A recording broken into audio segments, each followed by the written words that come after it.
Boa noite, irmãos e amigos.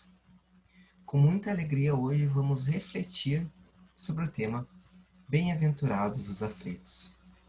Um assunto muito importante e pertinente para a nossa caminhada aqui na Terra. Mas, primeiramente, gostaria de convidar a todos para realizarmos uma pequena prece. Então vamos fechar os nossos olhos físicos, elevarmos o nosso pensamento a Deus, a Jesus e a toda a espiritualidade amiga que nos acompanha.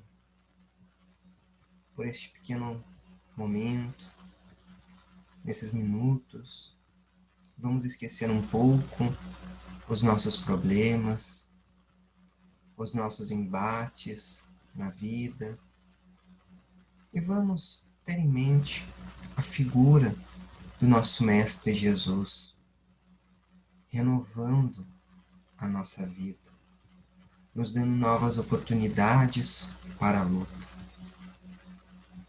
Obrigado, Mestre, por todos os desafios que se encontram na nossa vida. Obrigado pela oportunidade e por estes momentos testes e de prova. Que assim seja.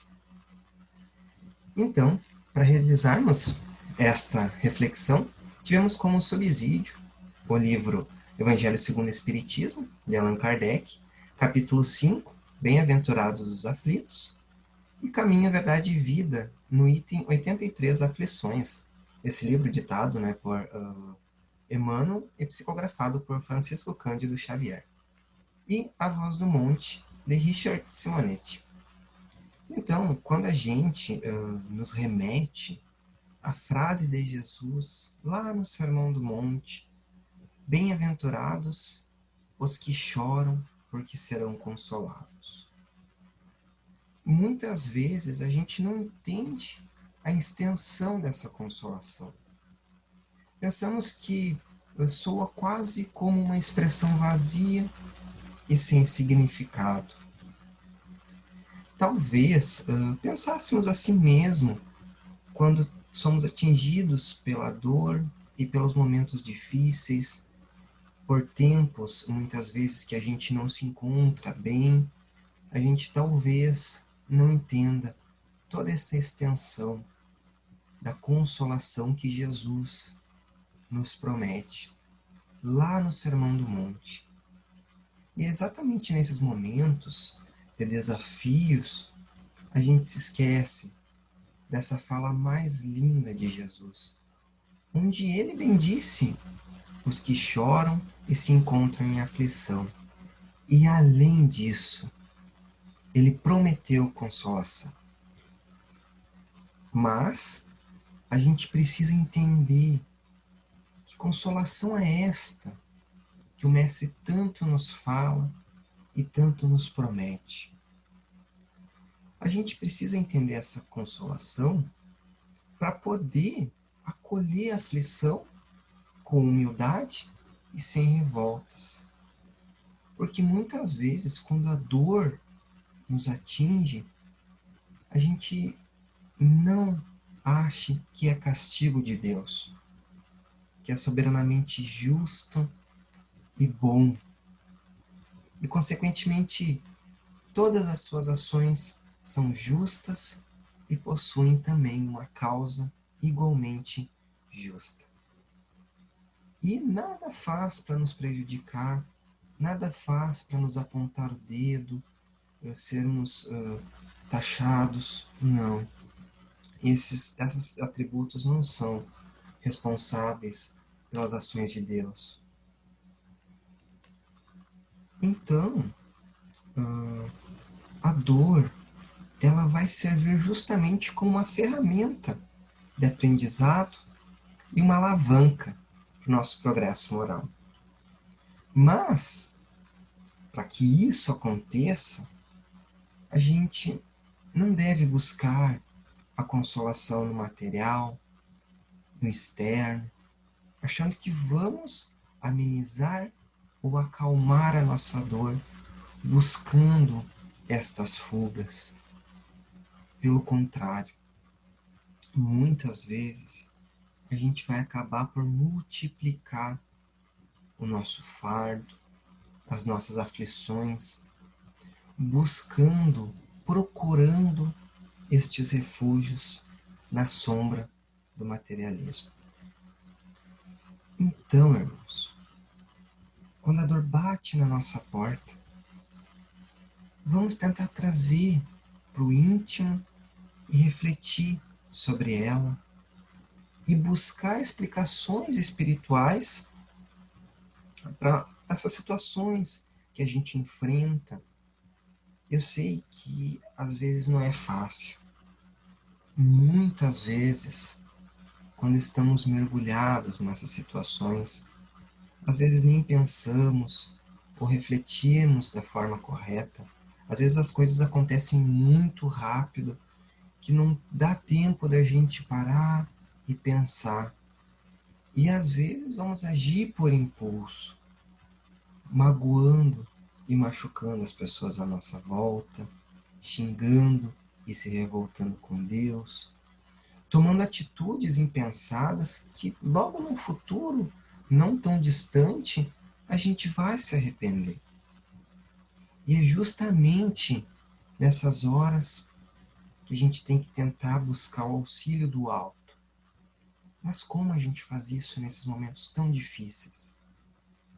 É justamente naqueles momentos que a gente vai parar, vai respirar, se concentrar e realizar uma prece, tentando se manter tranquilo, sereno, frente a todas essas situações. E quando a gente conseguir se manter calmos, tranquilos, a gente vai saber que a nossa aflição teve um porquê. Teve, vamos assim dizer, uma causa justa. E talvez a gente vai ter ainda uma maturidade e uma humildade para perceber que essa dor que a gente passa, que essa aflição que a gente está enfrentando, muitas vezes vai ter uma causa. E essa dor, essa aflição, ela vai ser um importante mecanismo para justamente a gente restituir dívidas de faltas cometidas, tanto em outras existências como nessa existência atual. Então, irmãos, a dor e a aflição, elas agem como um bálsamo para as nossas imperfeições. Mas, naturalmente, esse remédio ele vai ser muito amargo, às vezes difícil de engolir, vai pesar no estômago. É como quando somos crianças e precisamos ir ao dentista. A gente está com dor de dente ou precisa ir numa consulta de rotina no dentista. A gente vai sentir medo. É natural que a gente tenha medo e também chore muitas vezes para não ir. Mas os nossos pais, eles nos levam, mesmo vendo todo o nosso sofrimento, toda a nossa angústia de não querer ir, mas eles sabem que isso é muito importante, que ir ao dentista é importante para a nossa saúde e para a saúde dos filhos. E é justamente assim que Deus age conosco. Sabendo que todas essas aflições, essa dor, vai nos fazer chorar, vai nos fazer sofrer. Mas Ele sabe, em toda a sua bondade, toda a sua misericórdia, que esses momentos são importantes para o nosso desenvolvimento e para a nossa caminhada evolutiva. Porque justamente as aflições, elas nos tiram do comodismo, da nossa zona de conforto. E isso causa medo, causa angústia, causa sofrimento, faz a gente pensar, faz a gente buscar novos horizontes, novas perspectivas, frente a situações que a gente já estava acomodado, já estava relativamente descansado. já de repente muitas vezes o ócio invadindo o espaço e a gente se permitindo as situações que não são muito legais. E dessa forma, a espiritualidade superior, ela espera que tenhamos uma postura de dedicação, de trabalho, de humildade nesses momentos de tormento, com muita força e muita fé, que eu tenho certeza que eles estarão do nosso lado lá, nos apoiando, nos mandando boas vibrações, nos dizendo, vai lá, eu sei, você consegue passar por isso.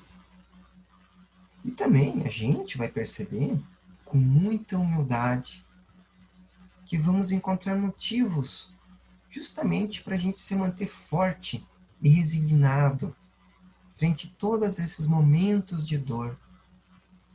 E eu tenho certeza absoluta que sim, a gente vai vencer. Sempre pensando na vida e nessa oportunidade incrível que Deus, em toda a sua misericórdia infinita, nos proporciona.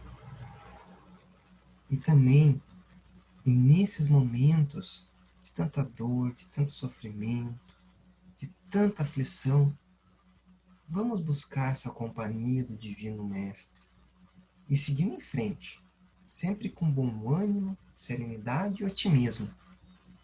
Se a gente conseguir ressignificar todas essas experiências de aflição, de dor, de sofrimento, em exemplos dignificantes de confiança, de serenidade, de alegria, sempre com a plena aceitação da vontade de Deus. Então, todos estes nossos males trarão as marcas abençoadas da redenção. E assim a gente vai conseguir compreender a verdadeira consolação que Jesus nos disse no seu excepcional Sermão do Monte. Dessa forma, vamos encontrar motivos de resignação, motivos para lutar, motivos para seguirmos em frente, sempre confiantes neste amparo divino, neste amparo da divindade, nesse amparo também dos nossos amigos espirituais, dos nossos espíritos de luz que sempre estão perto de nós, nos motivando a força, a luta e a nunca fazer com que a gente desista. Mas a gente também precisa estar aberto a essas ideias. A gente sempre precisa cultivar essa fé no futuro. E também a gente precisa começar a entender que a vida aqui na Terra é muito breve. Frente a todo o infinito, a todo esse universo, vamos pensar todo o tamanho do universo, o tamanho da Terra, comparado com o tamanho de Júpiter, do Sol. A gente é muito pequenininho. A nossa expectativa de vida é muito pequena frente a todas as transformações da natureza, a todos os processos da natureza. A gente vai perceber que tudo vai passar, tudo é breve, quando a gente tiver uma caminhada evolutiva mais para frente, a gente vai olhar para estes momentos, além de perceber que tudo isso foi aprendizado, a gente vai perceber que o tempo ele foi relativo, como já nos dizia Einstein. A gente vai perceber que todos esses momentos de dor, de sofrimento, foram importantes para a nossa caminhada. A gente conseguiu ter uma bagagem de aprendizado. E para isso a gente também precisa entender a questão de a gente não perder o nosso tempo, o nosso precioso tempo, com as nossas imperfeições, investindo nas nossas imperfeições, cultuando velhos hábitos que não são saudáveis, cultuando muitas vezes até pensamentos que destroem os nossos fluidos, destroem o nosso corpo. A gente transformar esse nosso presente sempre com pensamentos de vida, saúde e renovação. E encarando, sim, esses momentos de aflição como sendo breve, como eu disse antes. E justamente remangando as nossas mangas e fazendo a nossa parte. Permitam-me fazer um breve, citar muito de forma breve, um filme, né, bem conhecido de comédia, O Todo-Poderoso, estrelado por Jim Carrey e Morgan Freeman, onde, numa situação cômica, Jim Carrey ele tem que ser Deus por alguns dias, porque Deus, né, interpretado por Morgan Freeman, vai tirar férias, então deixa no cargo dele e, essa responsabilidade. É um filme de comédia bem leve, mas a gente tem algumas reflexões importantes que a gente pode tirar desse filme acerca da aflição, acerca de fazermos a nossa parte nesses momentos difíceis. Numa determinada cena, né, numa determinada parte do filme, Deus, né, então interpretado por Morgan Freeman, fala para o personagem do Jim Carrey, né, o seguinte: a maioria das pessoas esperam que Deus faça tudo por elas, mas não percebem que elas têm o poder. Você quer um milagre? Seja um milagre. Então aqui aparecendo novamente, né, eu gosto muito dessa frase, porque ela justamente fala para a gente fazer a nossa parte. A gente ser a mudança que a gente quer, cultivando novos hábitos de saúde, pensamentos de vida, para que quando chegue esses momentos de dor, a gente esteja preparado para passar.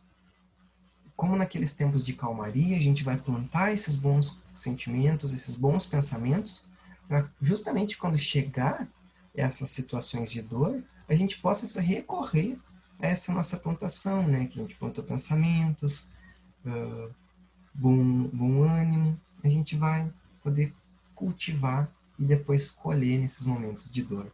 E tenho certeza que todos nós vamos conseguir realizar essa árdua tarefa. Não impossível. E a gente nunca deve se esquecer que toda essa noite escura que a gente está enfrentando, ela não é sem estrela e muito menos sem luar. As estrelas, irmãos, representam todos esses trabalhadores que lutam pelo nosso bem e pelo nosso progresso. E a lua que ilumina todos nós é Jesus. E a noite não é total escuridão. Tudo é transitório. Em seguida amanhece, com o sol representando todo o esplendor do nosso Pai, representando tempos novos, tempos de vida. Que assim seja. Desejo a todos os irmãos muita paz.